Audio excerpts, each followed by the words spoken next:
qualidade do Evangelho. Queria que você ficasse com a Bíblia aberta, por favor. Por favor, fique com a sua Bíblia aberta. Os crentes de Bereia, eles ficavam conferindo na Bíblia a centralidade do Evangelho. Essa, como eu disse, é a carta da alegria. Quando Deus me chamou ao ministério, eu não tinha muita certeza do que Ele iria fazer na minha vida. Mas as pessoas sempre diziam: Deus vai me usar na palavra. Eu, assim como eu já vos disse, era semi-analfabeto, não sabia muito mal falar, e quanto mais ser usado na palavra, né? Mas aprove a Deus nos capacitar. E eu quero começar fazendo uma pergunta para você dentro desse texto que nós lemos. Qual o lugar do Evangelho na sua vida? Qual a posição que o Evangelho se encontra na sua vida? Quando eu falo do Evangelho, eu falo não somente de Mateus, Marcos, Lucas e João, mas eu estou falando da Palavra de Deus. A Palavra de Deus se encontra em primeiro lugar na sua vida, em segundo, em terceiro, em quarto lugar. Será que realmente a Palavra de Deus, ela tem prioridade na nossa vida? E é sobre isso que eu vou pregar nesta noite, a centralidade do Evangelho. O Evangelho no centro das nossas vidas. Agora, antes de pregar sobre isso, você precisa entender um pouquinho aqui da carta de Paulo aos Filipenses. É muito importante. O primeiro contato de Paulo com essa igreja, com a igreja de Filipos, se deu no ano 51 depois de Cristo. O apóstolo, na ocasião, ele teve uma discussão séria com Barnabé. Isso se encontra em Atos dos Apóstolos, no capítulo 15, versículo 39. Paulo tem uma discussão com Barnabé, os dois se separam, Paulo e Silas ficam juntos e iniciam uma jornada missionária. Essa jornada se estende para a Síria e para a Cilícia. Diz a palavra de Deus que quando Paulo chega em Listra, ele encontra um discípulo ali chamado Timóteo. E Timóteo passa a caminhar com eles, com Paulo e Silas. Timóteo agora se torna o auxiliar do apóstolo Paulo. A palavra de Deus nos diz que quando eles chegam em Troade, eles recebem uma advertência divina. A palavra de Deus vai ao coração, o Espírito de Deus revela a Paulo para que ele vá para um novo campo missionário. Agora Lucas se junta com Paulo, Silas e Timóteo, e por esta visão, diz a palavra de Deus, que Paulo parte para a Macedônia, entendendo Paulo que Deus o havia chamado para pregar o Evangelho na Macedônia. Isso se encontra em Atos capítulo 16.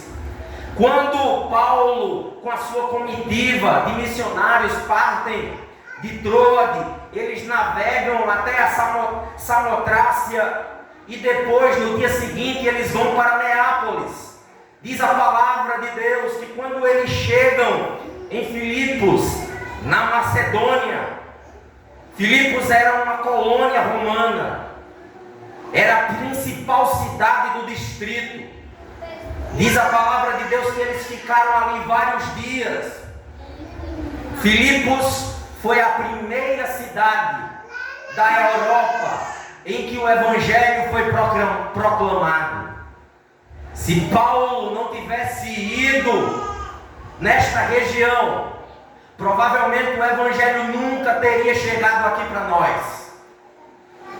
Quando estão em Filipos, diz a palavra de Deus que Paulo vai até umas mulheres que estão em oração mulheres que eram convertidas ao judaísmo. E é lá em Filipos, neste encontro de Paulo com estas mulheres, que Lídia, uma mulher de Tiatira, vendedora de tecidos de púrpura, que esta mulher recebe em uma conversa sentada à beira de um rio. Esta mulher recebe pela primeira vez o evangelho genuíno. A igreja de Filipos, ela era uma igreja simples, uma igreja sincera.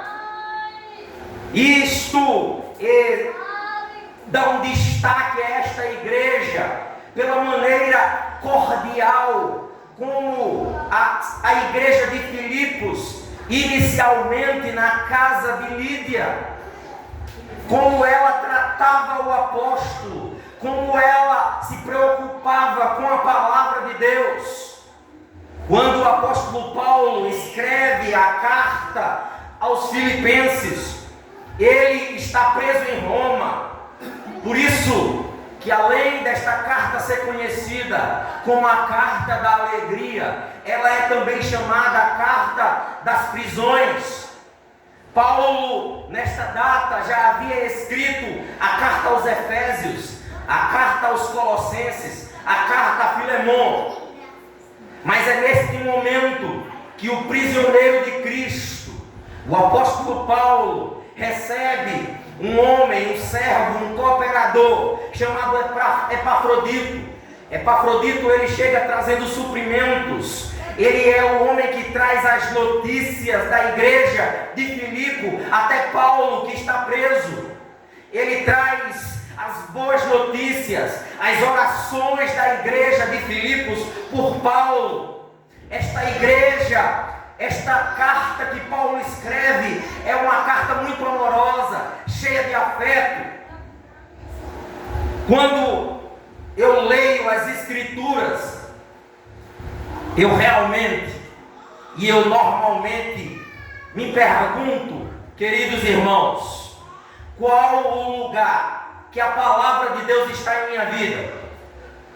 Eu digo isso porque eu tenho visto aos poucos como as pessoas têm tratado o evangelho. Em muitos lugares o evangelho não tem mais proeminência. O evangelho não é mais a solução para a alma. O evangelho é apenas um paliativo. Quando eu digo paliativo, eu estou dizendo que em muitos lugares a palavra de Deus é simplesmente um meio para se conseguir alguma coisa. Eu desejo parar de fumar, eu venho à igreja. Eu desejo parar de beber, eu venho à igreja. Eu desejo ficar feliz, eu venho à igreja. Eu desejo ver a minha vida financeira melhorar, eu venho à igreja.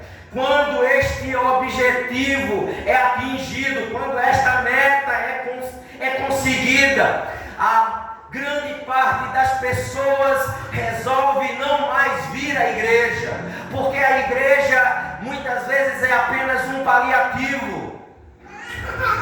Muitas denominações estão secularizando a palavra de Deus. E quando eu digo secularizando, eu não estou dizendo que elas estão acabando com a religião, que estão parando de pregar o evangelho, não. Quando eu digo secularizando, eu quero dizer que elas estão transformando o evangelho em algo que não é tão importante assim. Eu não sei se você já ouviu a expressão R$10 de evangelho. R$10 de evangelho significa apenas uma porção do evangelho, significa algo superficial do evangelho. Em muitos lugares basta apenas uma porcentagem pequena da palavra de Deus, basta apenas R$10 do evangelho. Não se prega o evangelho completo, o evangelho que expõe verdadeiramente quem nós somos. Em muitos lugares, o evangelho que se tem pregado é a mensagem que não pode ser dura, porque senão as pessoas não voltam. Não se pode desafiar ao sacrifício pela causa de Cristo. Sofrer, dizem alguns, é somente para os apóstolos, para os pastores, para aqueles que estão dedicados a pregar a Bíblia. O que nós precisamos é de uma mensagem que nos faça sentir bem, perceber o quanto Deus precisa de mim, o quanto eu sou importante e especial para Deus. Veja, perceba se o que eu estou dizendo não faz sentido, meus queridos. Qualquer coisa hoje que falamos machuca, afasta, distancia. As pessoas reclamam do pastor, reclamam da água, reclamam do calor, reclamam do banco. As pessoas gostam de um lugar que eles possam assim sentir aquele conforto. Por isso que em muitos lugares tem se pregado apenas um pluralismo religioso. Pluralismo religioso é quando você oferece a verdade pela metade. É quando você oferece a verdade trivial, a verdade que não é a verdade verdadeira. É quando você diz assim, que basta pregar, não precisa ser tão verdadeiro assim.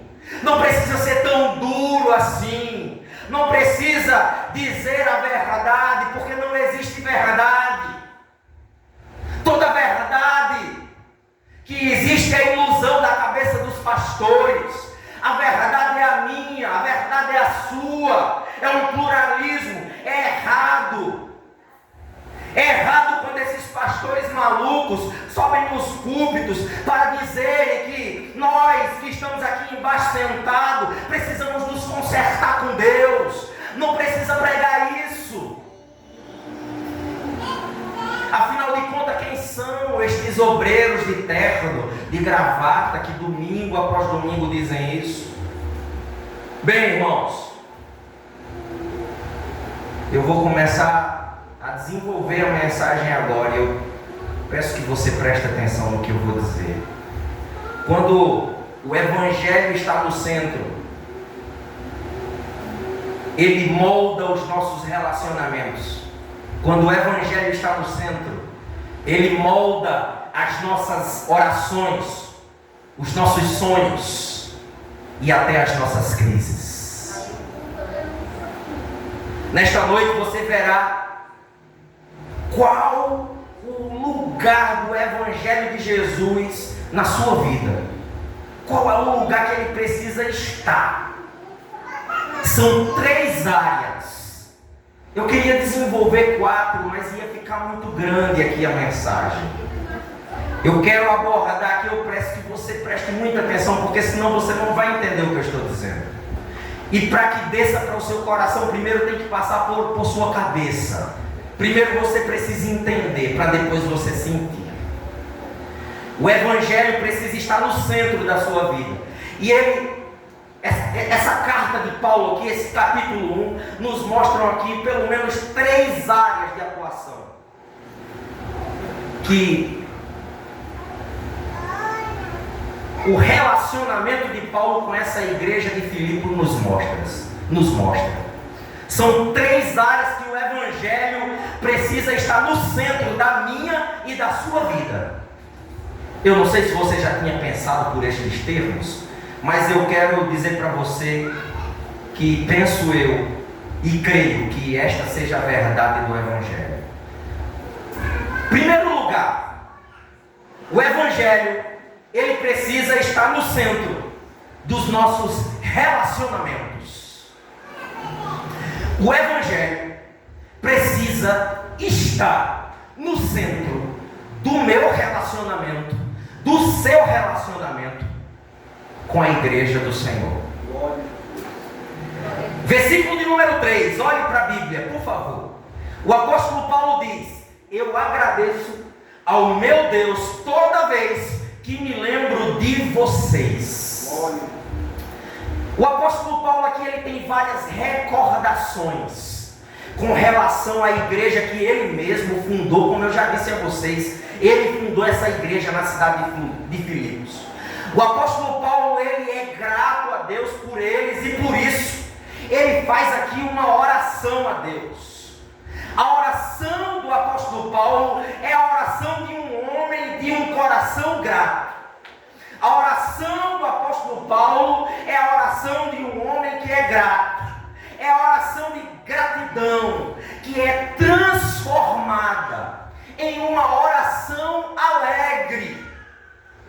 Enquanto eu preparava esta mensagem, queridos irmãos, eu pensava nas memórias, eu pensava nas minhas lembranças, em cada momento que passamos aqui no ano de 2025.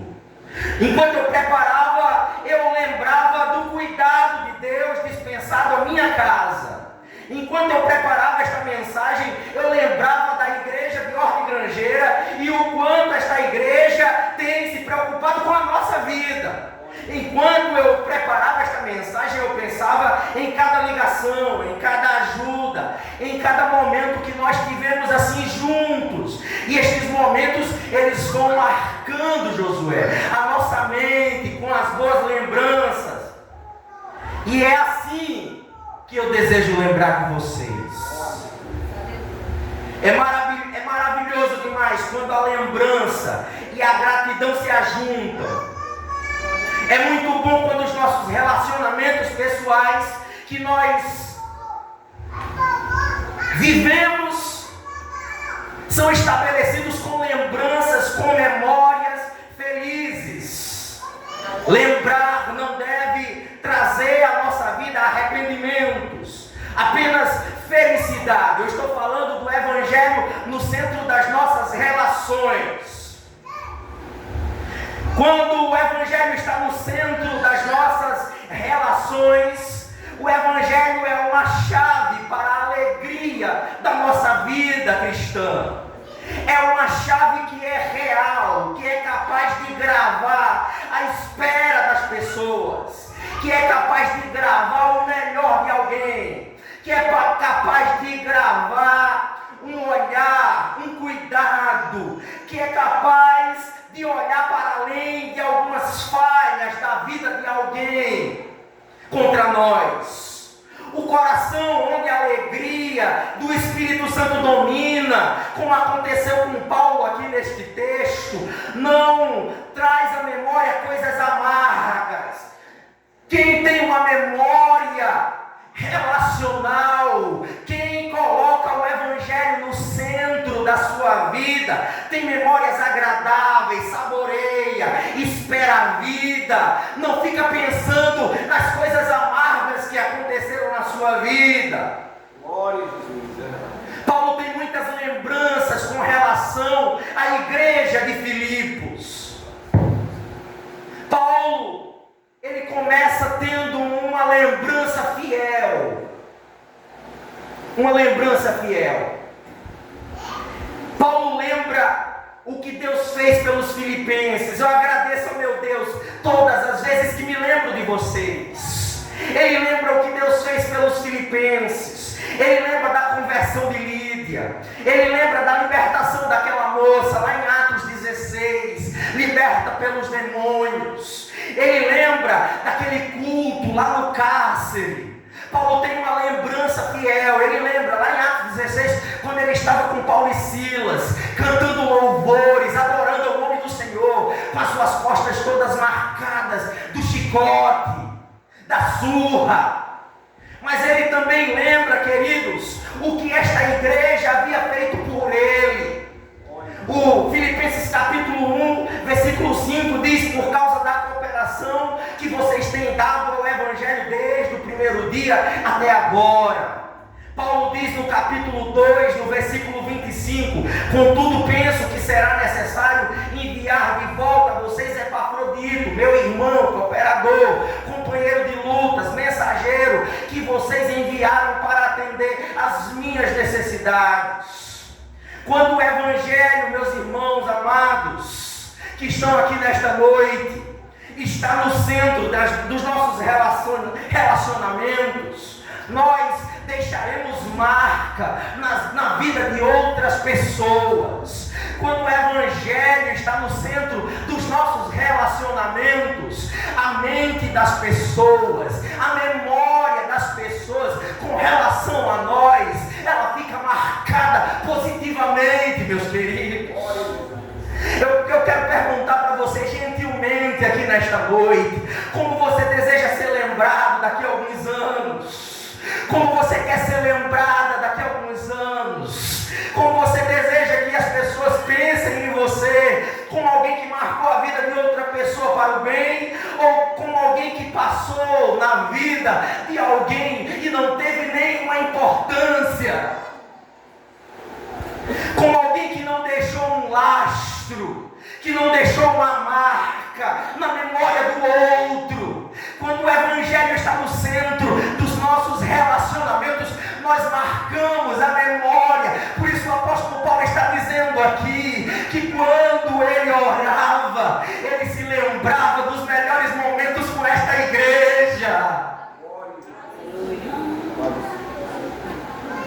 Uma igreja centrada no Evangelho é marcada por um tipo de gratidão relacional. A mente destas pessoas estão marcadas pelos relacionamentos, pela alegria, pelos bons momentos, pela felicidade.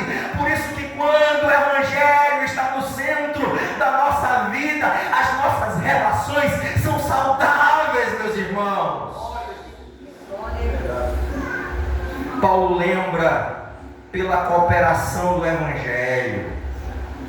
Sabe, meus irmãos, Paulo nunca se sentiu sozinho em relação aos filipenses ou em relação à obra de Deus quando ele pensava nesta igreja. Nunca.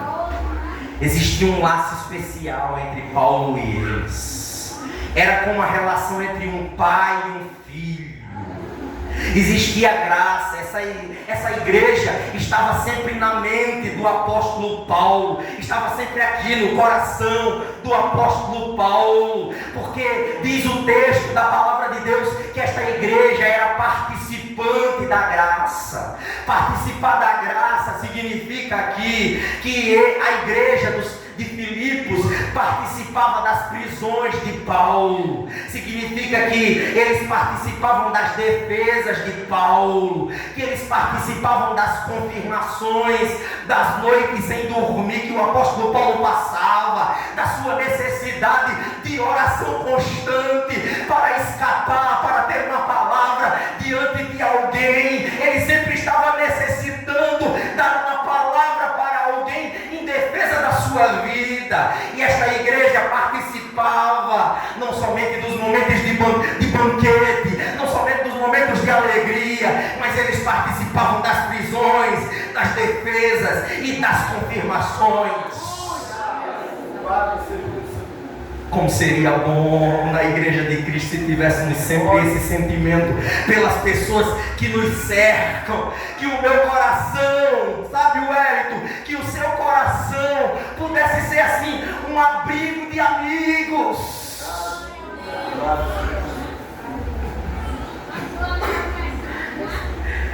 Aleluia. Diz a palavra de Deus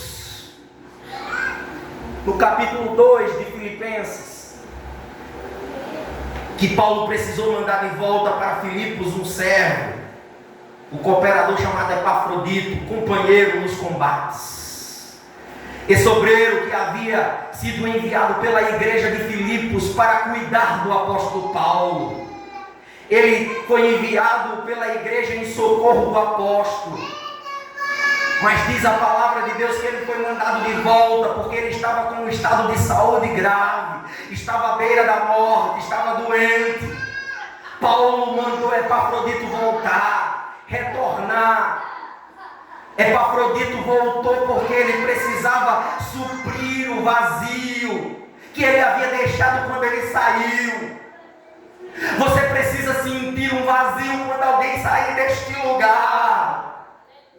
Epafrodito, quando saiu daquela igreja para dar suporte ao apóstolo Paulo, ele deixou um lugar, ele deixou um vazio. E diz a Bíblia, diz a palavra de Deus, que Epafrodito veio dar alegria ao apóstolo Paulo, mas lá em Filipos estava uma igreja que ficou triste com a sua partida. Epafrodito estava doente, quase morrendo, mas ele não queria voltar, diz a Bíblia. O seu desejo era o de estar com o apóstolo Paulo, mesmo perto da morte, mesmo em necessidade. Epafrodito queria estar bem pertinho de Paulo. Epafrodito era a alegria de Filipos. Diz a palavra de Deus que o apóstolo Paulo manda ele voltar, e aquela igreja volta a sentir alegria novamente com a volta de Epafrodito. Quem tem a sua vida centrada no Evangelho se relaciona com as pessoas ao ponto das pessoas fazerem falta na sua vida, meu irmão. Não seja como alguns que as pessoas tanto faz como tanto fez. Diz a palavra no versículo 28 do capítulo 2 que a alegria dos filipenses foi retomada, voltou novamente, porque Epafrodito chegou na igreja, chegou com vida, chegou bem de saúde. Glória a Jesus. É impossível esquecer de um homem como esse.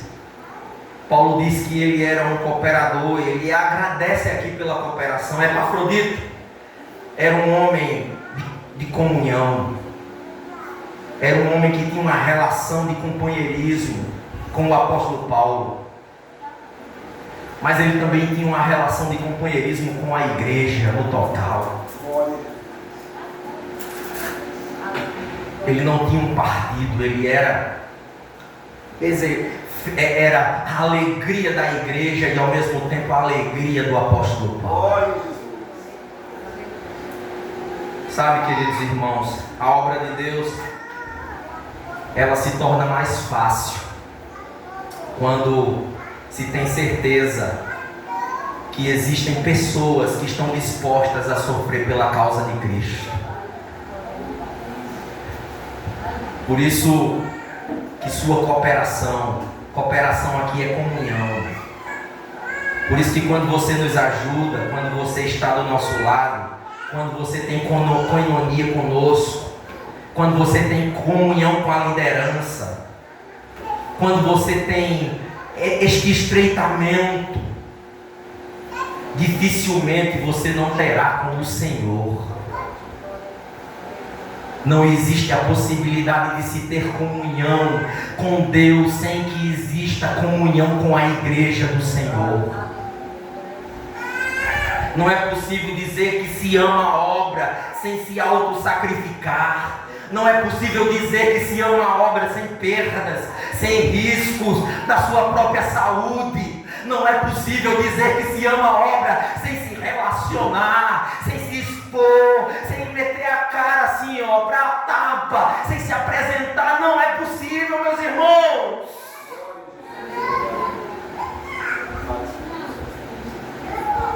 Filipenses 2,30 diz: ele quase morreu por amor à causa de Cristo. Ele quase morreu. Por que Epafrodito quase morreu? Arriscando a vida para suprir a ajuda que vocês não podiam me dar. Diz a palavra de Deus.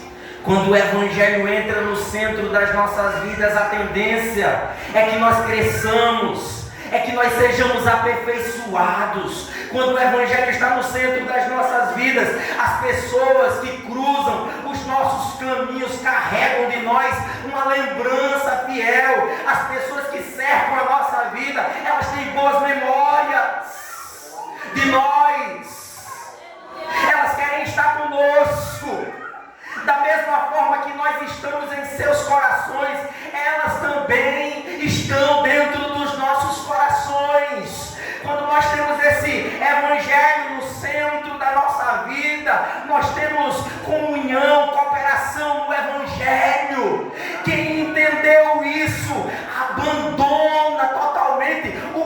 partidarismo. Quem entendeu isso vai ao culto para dar glória a Deus, independente do pregador que esteja. O evangelho no centro de uma vida é sinal que essa pessoa está em processo. Ela não é uma obra parada. Ela tem fluxo de vida para dar vida. Ela produz fruto. Quem entendeu isso é sombra para alguém, é abrigo no coração de alguém. Tem alguém na sua mente aí, crente, que você precisa ter uma lembrança agradável e dobrar os seus joelhos neste momento para clamar por esta pessoa. Aleluia. Quando o evangelho está no centro dos meus relacionamentos, a igreja deixa de ser um espaço de consumo espiritual e passa a ser um corpo cooperador, passa a cooperar no evangelho. Meus irmãos, cooperar no evangelho vai envolver o seu tempo. Ter comunhão envolve tempo, meus irmãos. Ter comunhão envolve recursos. Ter comunhão envolve suor. Ter comunhão envolve lágrimas. Ter comunhão envolve joelho. Os irmãos estão aí, aleluia. Ter comunhão envolve fidelidade na palavra de Deus. Glória. Por isso que o evangelho precisa estar no centro dos nossos relacionamentos. Porque se não tiver, você não anda com ninguém aqui, dentro do seu peito. Ninguém é bom. Ninguém está no seu nível. Não dá para você andar com alguém no seu peito, assim dentro do seu coração, e trazendo à sua memória coisas boas daquela pessoa, se você não tiver comunhão com aquele que você diz que creu. Mas o evangelho também ele precisa estar em uma segunda área da nossa vida. O evangelho ele precisa estar no centro da nossa vida de oração. O apóstolo Paulo diz no versículo 9: e também faço esta oração, que o amor de vocês aumente mais e mais em conhecimento e em toda a percepção. A grande maioria de vocês, vou botar de nós, a grande maioria de nós não costuma pensar em uma vida de oração a partir do que eu vou falar agora. Nossas orações são repetitivas e mecânicas. Oramos por coisas, por bênçãos, por comida, por casa, por mais comida, por roupa, mas quase nunca nós oramos, para não dizer nunca, por crescimento. Não vou nem perguntar qual foi a última vez que você pediu para crescer espiritualmente. Quando a nossa vida, quando o evangelho está no centro da nossa vida de oração, nós fazemos os 3 pedidos aqui que o apóstolo Paulo fez. Primeiro, ele pediu para crescer em amor.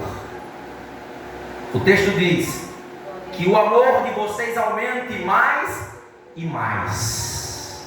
Vejam, o apóstolo Paulo está escrevendo uma carta e ele está dizendo: eu também faço esta oração. Eu não sei se de joelho ou sentado, mas ele está dizendo: eu quero pedir aqui que o amor de vocês aumente mais. Meus irmãos, isso é tão sério. Você já pediu para o seu amor aumentar? Nenhum dos que estão aqui foram chamados para permanecer da forma que iniciou. Prosperidade verdadeira é quando nós crescemos em se parecer com Cristo. Quem é próspero é uma pessoa que é parecida com Cristo. é que cresce na maneira como segue a Jesus, é que cresce na palavra, é que cresce em intimidade com Deus. Crescimento em amor é parte fundamental da missão que nós temos em orar. Você e eu precisamos seguir em frente, meu irmão. É a minha missão, é a tua missão. Você ainda não está do tamanho adequado. Eu ainda não estou do tamanho adequado. Você precisa crescer, eu preciso crescer. Ainda tem espaço para crescimento nesta noite, pela graça do Senhor Jesus. Ore por isso, deseje isso, sinta a necessidade. Existe graça do Espírito Santo de Deus aqui que vai fazer com que você deseje crescer em amor. Ah, é porque você não sabe, pastor. Eu odeio aquela pessoa. Eu tenho visto crentes estagnados em suas vidas. São raquíticos, anêmicos, pararam de crescer. Estão como anões espirituais. Não crescem. Crescimento espiritual não é somente sobre saber mais da Bíblia. Tem gente que sabe muito da palavra. Crescimento aqui é crescimento no seu calor humano, no seu amor, na sua relação, na maneira como você abraça, na maneira como você aperta a mão, na maneira como você olha nos olhos, na maneira como você diz eu te amo, na maneira como você ora por esta pessoa.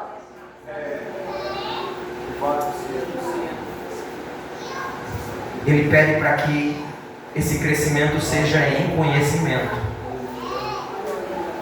Sério, meus irmãos, sério. Você já pediu para conhecer mais Deus? Sério, de verdade, você pede para conhecer? Ah, Deus, eu quero te conhecer. Porque tem gente que quer conhecer a Deus e automaticamente vai fazer um curso de teologia e acha que vai conhecer a Deus. Mas um curso de teologia pode até deixar o camarada com a cabeça grande, mas conhecimento de Deus, o mais profundo de Deus, mais relação com Deus, não se dá somente com muita teologia na cabeça. Se dá quando nós estamos assim clamando ao Senhor, com boas relações, com o joelho dobrado e pedindo: Deus, eu quero te conhecer. Quando o Evangelho está no centro da nossa vida, nós crescemos no amor e no conhecimento, meus irmãos. O apóstolo Paulo diz em Efésios 1:17 que existe um conhecimento de Deus. Peço ao Deus de nosso Senhor Jesus, o Pai da glória, que conceda a vocês espírito de sabedoria e de revelação no pleno conhecimento dele. Quem concede é o Pai. Você pode até ir para o seminário, e eu sou totalmente a favor disso, mas quando você ora, Deus lhe revela e lhe dá conhecimento dele. Quando você ora, Deus dá conhecimento do Filho, porque Paulo, escrevendo aos Efésios, no capítulo 4, ele diz: até que todos cheguemos à unidade da fé e do pleno conhecimento do Filho de Deus. Você precisa conhecer o Deus Pai, você precisa conhecer e se aprofundar mais no Filho. Mas ainda tem um outro conhecimento que o apóstolo Paulo, escrevendo aos Colossenses, ele nos convoca. Ele diz: por esta razão também nós, desde o dia em que soubemos disso, não deixamos de orar por vocês e de pedir que transbordem do pleno conhecimento da vontade de Deus. Veja, conhecer a Deus, conhecer o Filho, conhecer a vontade de Deus, se faz e se dá e acontece, diz o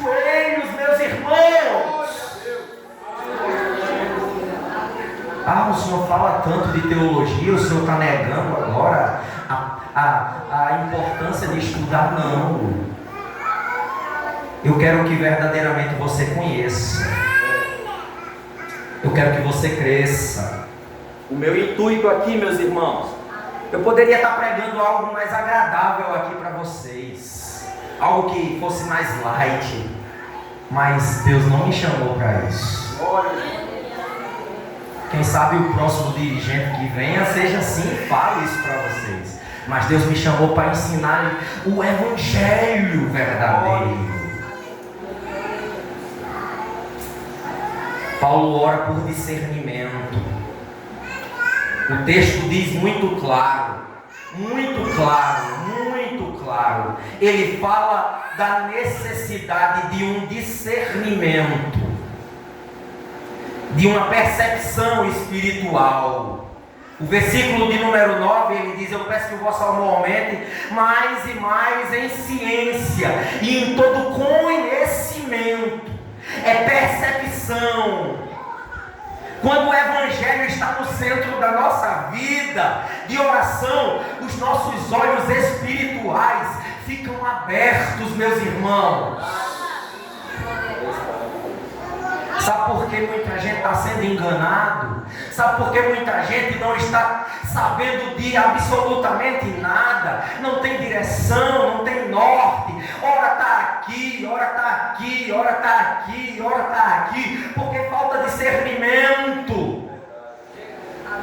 Quando o apóstolo Paulo chegou na cidade de Filipos, que ele ia andando e uma jovem cheia de demônio, com espírito de adivinhação, ela ia dizendo assim umas palavras bem bonitas para o apóstolo Paulo: estes homens são servos de Deus, estes homens são servos de Deus. Eu não sei se estavam todos, se estava Lucas, se estava Silas, eu não sei se estavam todos, mas o apóstolo Paulo disse: isso não é palavra de Deus, isso é palavra do demônio. Aleluia. Nós precisamos de discernimento, meus irmãos. Você precisa discernir o que é importante. Nem tudo que é bom é o que você precisa.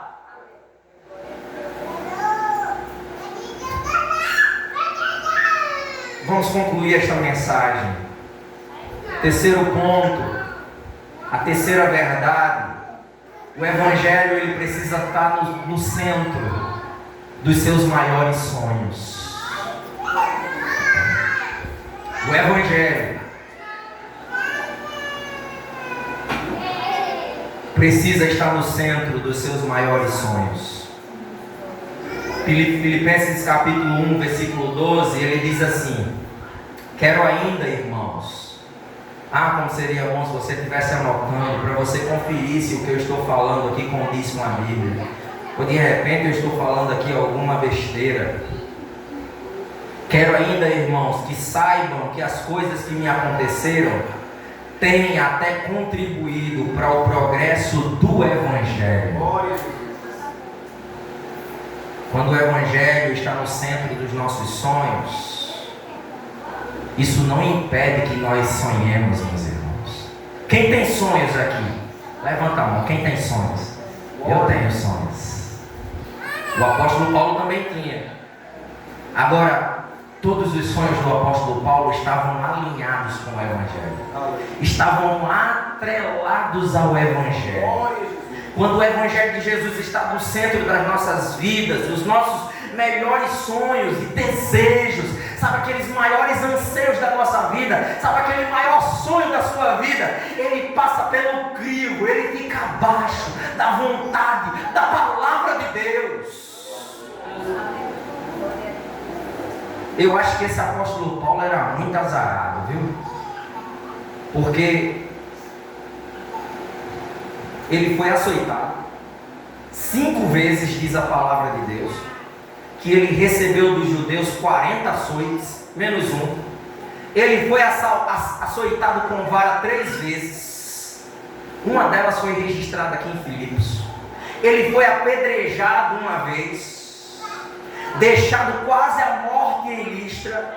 Ele sofreu 3 naufrágios, passando uma noite e um dia à deriva no meio do alto mar.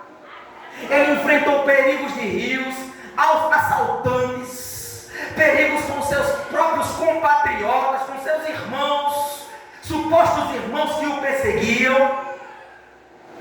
Ele sofreu no deserto, na cidade, no mar, passou necessidades físicas, trabalho, fadiga, noite sem dormir, fome, sede, jejuns frequentes, frio, nudez. Porém, quando o Evangelho está no centro da minha vida, quando o Evangelho está no centro da sua vida, o Evangelho avança além destas circunstâncias. Quando o Evangelho está no centro da nossa vida, o apóstolo Paulo diz assim: eu quero ainda, irmãos, que saibam que as coisas que me aconteceram têm até contribuído. Todas as coisas que nos acontecem contribuem ou devem contribuir para o avanço do Evangelho. Toda a guarda romana ouviu falar do amor de Cristo. Paulo estava preso. Ele não estava murmurando, ele estava pregando a palavra. Sabe, nós temos sido provados nesses últimos anos. Eu também tenho, viu, meus irmãos? Mas sabe essa prova que você está passando? Que já iniciou assim em 2025, apertando a sua vida.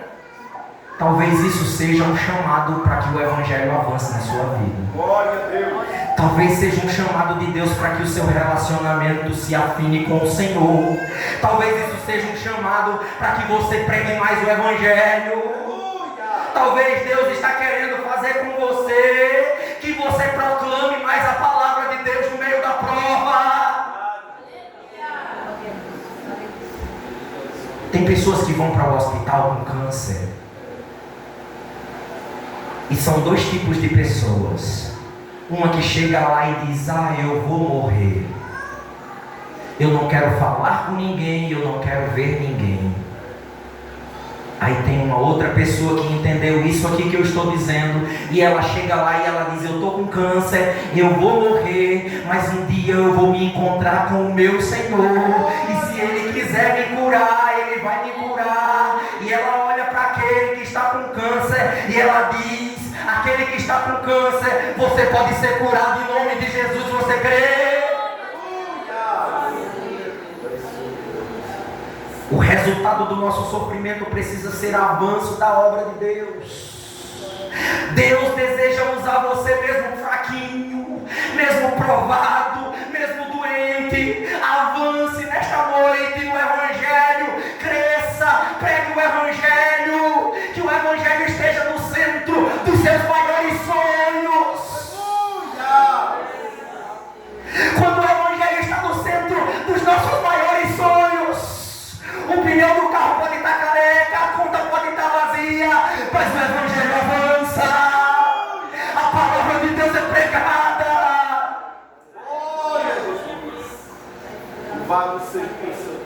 Eu acho que essa prova que nós estamos passando, irmãos, é uma oportunidade missionária. Não dependa, por favor, dos cenários confortáveis da sua vida para ser feliz no Evangelho. Pessoas são motivadas através da sua vida, ou não. Porque o versículo 14, que foi até aqui que nós lemos, diz: e os irmãos, em sua maioria, motivados no Senhor pela minha prisão, estão todos tristes. Diz a palavra de Deus que eles estão todos tristes, encabrunhados, escondidos dentro de casa, tudo chorando, em depressão. Não é, irmãos? Não é, irmãos? Não é assim que eles estavam aqui em Filipenses 1,14? Olhe para a sua Bíblia, por favor. Os irmãos, em sua maioria, motivados no Senhor pela minha prisão, estão anunciando a palavra com maior determinação e destemor. A maneira como nós nos comportamos diante das lutas que nos abatem, elas podem motivar ou desmotivar quem nos cerca. Alguém que olha para a sua vida e diz: aquele irmão, tem alguém olhando para você e dizendo: aquele irmão só vive na prova, na luta, mas ele não cessa de pregar o Evangelho. Glória a Deus. Tem alguém olhando para você, tem alguém querendo e procurando um referencial na sua vida. Aleluia, aleluia. O mesmo Deus que usou o bordão de Moisés, o mesmo Deus que usou os jarros de Gideão, o mesmo Deus que usou a funda de Davi, vai usar os meus e os seus sofrimentos para o progresso do Evangelho. O Evangelho vai avançar. Sua caminhada com Cristo, ela precisa fortalecer alguém. Eu concluo essa mensagem. Eu ainda teria um outro ponto, que é o Evangelho no centro de minhas crises, mas eu não vou falar esse último ponto. Eu quero concluir essa mensagem crendo que de alguma forma Deus falou com você através da palavra dele. O Evangelho de Cristo, queridos irmãos, ele não pode ter de nós apenas uma parte das nossas vidas. O Evangelho quer você por completo. As novas tendências aqui que eu citei em algumas igrejas no início dessa mensagem não podem dominar a minha maneira de olhar a Bíblia. Cristo e sua palavra precisam estar em todos os locais da nossa relação com Ele. O Evangelho de Jesus precisa dominar a sua história. Eu vim aqui, eu fui colocado neste lugar aqui, meus irmãos, para te dizer as verdades do Evangelho. O Evangelho precisa incomodar a maneira como você ora, a maneira como você se relaciona, a maneira como você vive depois desta parede. O Evangelho precisa moldar o nosso caráter, meus irmãos. Por isso, que sua vida de oração, que os seus maiores desejos, seus maiores sonhos, seus maiores planos, que sua carreira, que seus negócios, que a sua nova família começando, que o seu filho que vai nascer, que o carro que você pretende comprar, a faculdade que você vai entrar, o curso que você pretende fazer, as viagens que você pretende fazer, que tudo esteja em segundo lugar e que o Evangelho seja o centro de tudo na sua vida. Em nome de Jesus. Fique de pé, por favor.